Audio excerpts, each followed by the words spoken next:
هو الذي يصوركم في الأرحام كيف يشاء لا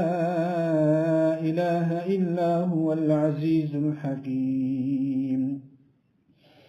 هو الذي أنزل عليك الكتاب منه آيات محكمات هن أم الكتاب وأخر متشابهات فأما الذين في قلوبهم زيغ فيتبعون ما تشابه منه ابتغاء الفتنة وابتغاء تأويله وما يعلم تأويله إلا الله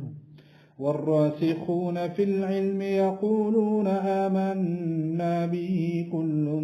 من عند ربنا وما يذكر